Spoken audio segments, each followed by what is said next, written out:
I'm Jackson Rudolph with Team Paul Mitchell Karate, and this is the Strike Combos Tip of the Month.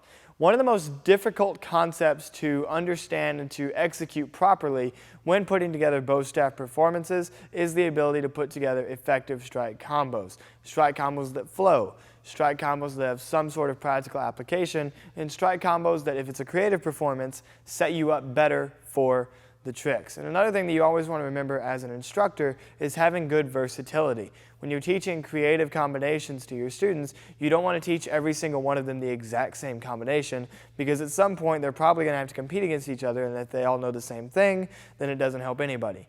So by being versatile, when you're making yourself a student as an instructor, it will make it easier to teach your students a greater variety of techniques. So I'll start off with a couple of concepts.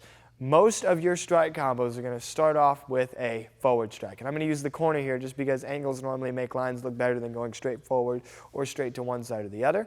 So I'm going to aim to the corner with a forward strike. Forward strike is going to start, I'm going to say 85% of strike combos. Sometimes you'll see it start with an over the head. Sometimes it'll start with a baseball swing. But the vast majority are going to start with a forward strike. Then the four strikes that fit together better than any other strikes that have ever been created are up, down, side, side. They're all interchangeable, they flow together perfectly, and they create a nice rhythm in the strike combo. You hear that same rhythm every time, and teach your students this when you are showing them a strike combo. Don't have them memorize each individual move.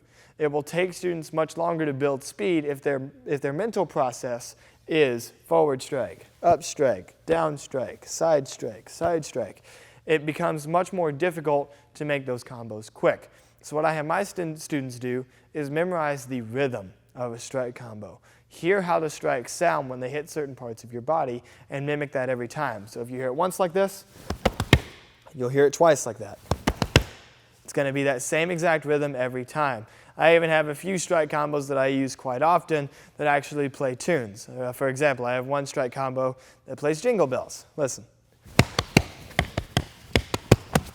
Da da da da da da da da da da da.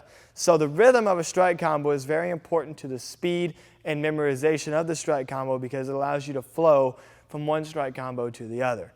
The next part is the organizational aspect of strike combos, putting together strikes that make sense. For example, it wouldn't make sense for me to go from, say, a over the head strike to a forward thrust. Because to go from a right side over the head strike to a forward thrust, I would have to pull my bow all the way back like this and come through here. But it would make more sense to go to another overhead strike to set myself up and then pull and thrust. So always try to make sure that you're putting your arms in the right position to do the next strike. Do whatever feels most natural. When you start trying to be more creative, you wind up making things more awkward. So try to keep it within those couple of common combinations, but then change angles and add manipulation to make your strike combos more creative. Think about it this way. I can do just an up, down, side, side, overhead, overhead, for example, or I can go up, down, side, side, overhead, around the back, overhead. Same exact strikes, but I add a manipulation to make the combo look much more dynamic. No difficulty was added. All I did was switch from one hand to the other, bring the bow around, and complete the exact same strike combo. But just by adding a slight manipulation, you can make a strike combo look that much more unique and that much more creative. I'm Jackson Rudolph, and that is your Strike Combo Tip of the Month.